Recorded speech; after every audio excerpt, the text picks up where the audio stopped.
Assalamualaikum warahmatullahi wabarakatuh. Halo teman-teman, kembali lagi bersama saya Vanita Firdianti. Oke teman-teman, pada pembelajaran kali ini kita sudah memasuki bab 11 ya teman-teman, yaitu di sini kita akan membahas mengenai create, view, and edit files, yang termasuk juga materi dari Debian dan Ubuntu Server Administration. Nah, di sini yang akan kita pelajari terdapat 6 materi ya teman-teman. Yang pertama yaitu stdin, stdout, stdr. Yang kedua pengenalan Vim. Yang ketiga edit file dengan Vim. Yang keempat edit file dengan Nano. Yang kelima perintah more and less. Dan yang terakhir yaitu perintah head and tail. Oke teman-teman, kita langsung saja masuk pada materi yang ke-1 yaitu stdin, stdout, dan stdr. Nah, di sini terdapat gambar stdin, stdout, dan stdr ya teman-teman. Jadi stdin atau standar input adalah input yang kita masukkan ke dalam Linux kita ya teman-teman. Misalnya kita memberikan masukan atau input kepada ls.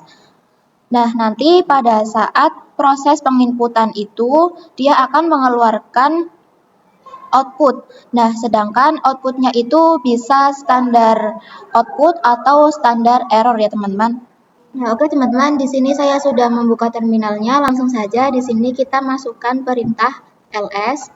Nah, ls ini merupakan masukan atau input yang kita gunakan ya teman-teman. Lalu selanjutnya enter.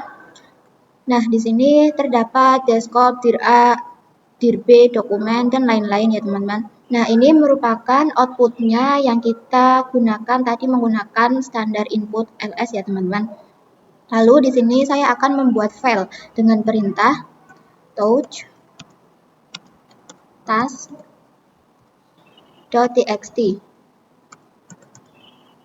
Lalu selanjutnya enter. Nah, langsung saja kita masukkan perintah cd task.txt. Selanjutnya yaitu kita enter. Nah, di sini pasti akan menampilkan error ya teman-teman, atau not a directory, karena perintah cd itu merupakan perintah untuk kita masuk ke dalam sebuah directory, sedangkan file task.txt itu bukan termasuk file directory ya teman-teman. Nah, jadi yang tadi kita masukkan cd task.txt itu merupakan input. Nah, sedangkan not a directory ini merupakan standar output error-nya ya teman-teman. Oke teman-teman, kita masuk pada materi yang kedua yaitu pengenalan Vim. Nah, apa itu yang dimaksud dengan Vim? Vim merupakan software yang digunakan untuk mengedit atau memodifikasi file pada Linux ya teman-teman. Nah, pada video sebelumnya kita telah membuat file yang berbasis txt ya teman-teman, namun kita itu belum pernah mengedit atau memodifikasinya. Jadi dengan Vim ini kita bisa mengedit atau memodifikasi file berbasis txt tersebut ya teman-teman. Nah, di sini kita langsung saja masukkan perintah v ya teman-teman. Di sini itu kita tab bukan enter. Nah, jika kita memasukkan input v atau perintah v itu maka akan keluar output seperti v, view, viewers, vim.ini ya teman-teman. Nah, jadi V ini merupakan model lama ya teman-teman, sedangkan Vim itu merupakan model terbaru ya teman-teman. Jadi di sini untuk kita mengedit file pada directory home, kita itu perlu menginstal Vim terlebih dahulu ya teman-teman. Nah, sebelum menginstal Vim, kita perlu masuk ke dalam root dengan perintah su, lalu enter, dan masukkan passwordnya. Nah, bisa teman-teman lihat di sini saya sudah berada pada root ya teman-teman. Nah, untuk menginstal Vim kita bisa gunakan perintah apt get install Vim. Lalu di sini kita enter. Nah, untuk continue-nya kita perlu ketikkan yes. Nah, di sini untuk menginstalnya itu kita harus memasukkan file ISO-nya terlebih dahulu ya teman-teman. Nah, oke teman-teman, jadi di sini untuk kita menginstal Vim itu kita harus memasukkan file ISO-nya terlebih dahulu ya teman-teman. Caranya yaitu teman-teman bisa klik bawah, lalu pilih yang device, lalu optical drive. Nah, di sini teman-teman bisa pilih file mana yang akan digunakan untuk menginstal Vim ya teman-teman. Oke teman-teman, di sini teman-teman bisa klik enter, lalu di sini teman-teman bisa menunggunya saja proses penginstalan Vim-nya ya teman-teman. Jadi tadi saya menggunakan file Debian 12.7.0 AMD ya teman-teman. Oke teman-teman, kita masuk pada materi yang keempat yaitu edit file dengan nano.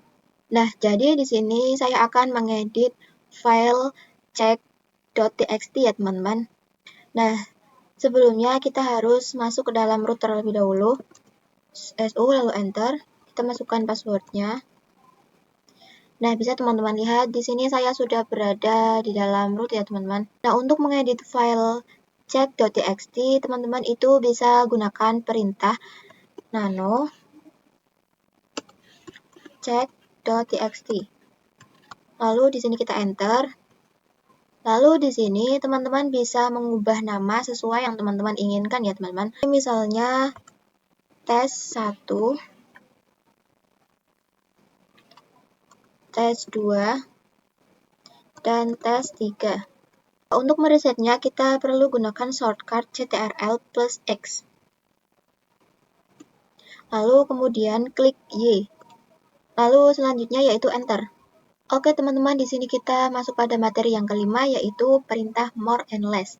Nah, sebelumnya kita harus masuk ke dalam root terlebih dahulu.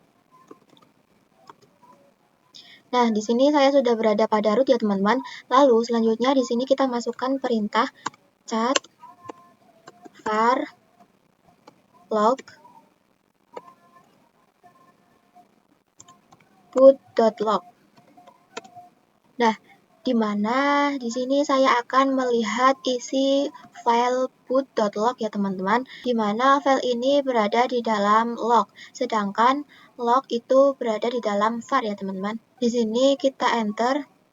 Nah, jadi jika kita menggunakan chat, akan langsung menampilkan akhirnya ya teman-teman, di mana kalau ingin melihat halaman awalnya, kita bisa scroll.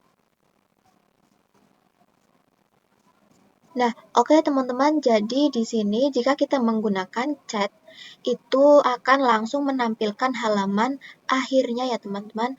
Tetapi di sini juga menampilkan semua halamannya, di mana jika kita ingin melihat halaman awalnya, kita bisa scroll ya teman-teman. Jadi ini adalah informasi booting saat kita menjalankan Debian server ya teman-teman. Nah, di sini kita bisa masukkan perintah more /var log boot.log. Nah, jadi di sini saya akan menjelaskan penggunaan more and less ya teman-teman.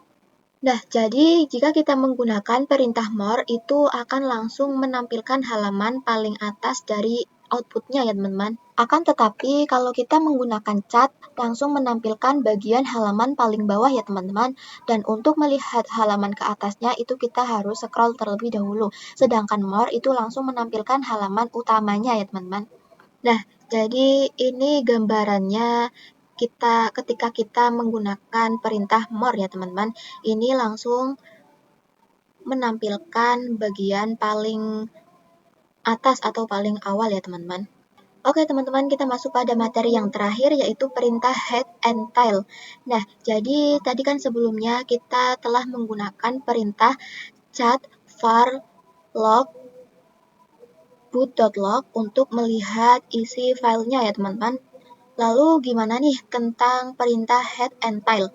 Jadi perintah head adalah perintah untuk menampilkan output pada bagian awalnya saja nih teman-teman. Nah, sedangkan perintah tail itu adalah perintah untuk menampilkan sisi akhir pada output ya teman-teman. Nah, di sini misalnya teman-teman ingin melihat pada bagian awalnya saja, teman-teman itu bisa menggunakan perintah head var log boot.log. Nah, di sini nanti outputnya yaitu akan otomatis menampilkan bagian paling awal ya teman-teman. Jika teman-teman ingin melihat pada bagian akhirnya saja, teman-teman bisa gunakan perintah tail /var log output.log. Nah, nanti otomatis outputnya akan mengeluarkan bagian akhirnya saja ya teman-teman. Nah, jadi kesimpulannya yaitu perintah head itu untuk menampilkan bagian awalnya saja ya teman-teman. Nah, sedangkan perintah tail itu hanya menampilkan bagian akhirnya saja ya teman-teman. Nah, di sini saya akan menjelaskan sedikit cara mengenai boot order ya teman-teman. Sebelumnya itu kita kan menginstal Vim. Nah, di sini kita akan running terlebih dahulu Debian servernya. Nah, saat kita merunning itu kita ditampilkan seperti ini ya teman-teman, seolah-olah itu kita disuruh untuk menginstal ulang. Nah, ini dikarenakan sebelumnya Winnie DVD atau CD untuk menginstal Vim, jadi dia meminta instalasi lagi ya teman-teman. Kalian tidak perlu khawatir, di sini kita power off terlebih dahulu. Lalu di sini teman-teman bisa masuk ke menu setting. Lalu di sini masuk ke sistem. Lalu di sini kalian bisa pindahkan hard disk pada urutan pertama. Lalu optical pada urutan yang kedua ya teman-teman. Di sini kita bisa klik OK. Nah, selanjutnya yaitu kita bisa running ulang. Nah, tampilannya sudah seperti Debian biasanya ya teman-teman.